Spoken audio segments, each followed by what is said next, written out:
Good morning mga viewers at subscribers. Ito ang mga bibe. Pinakain ko ng balat ng watermelon, honeydew at melon. Lalagay niyo sa rep. Napasya sa mga pack.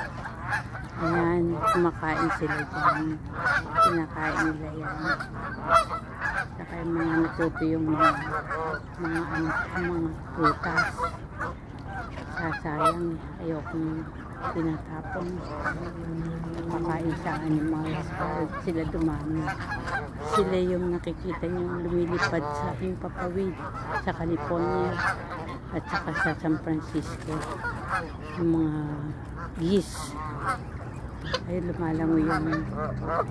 Kung nakikita nyo dalawang pagong, ayan o, may dalawang pagong na nakahalo.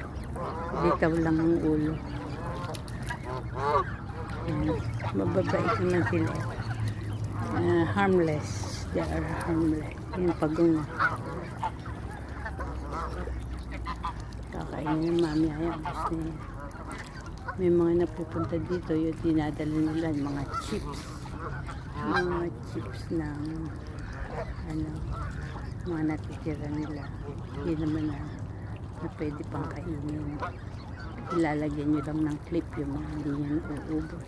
Hindi nyo na pupunta sila dito. Nagtatago sila doon sa kabila. Ayan. Hindi naman nakakatakot naman siya magpunta sa mga ganyan. Siyempre kung may dangerous animals na makikita nyo na yun. Pero wala naman yung pag-huli.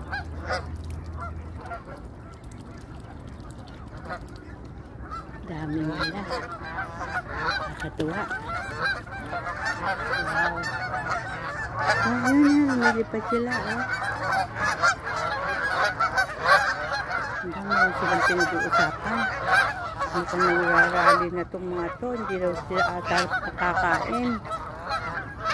Eh di, magsikain kayo din eh. Ito, din kayo. Para hindi kayo reklamo ng reklamo. Ayan. Come on. Ayun, ayun sila. Lalapit na. Yan. May natira pa sila. O, salo-salo. Huwag madamot. Come on. Hindi ka. Eh, pagka napunta mga may-ari ng supermarket, bobondat kayo.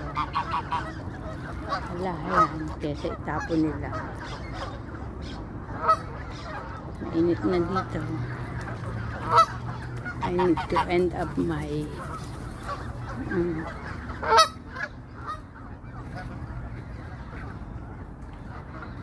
hindi ba na pala ni Esther. Okay, bye-bye. See you again next time.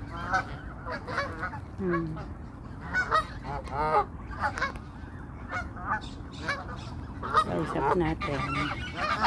Okay. Kausap natin. Pwede rin naman lumapit. Hindi naman sila.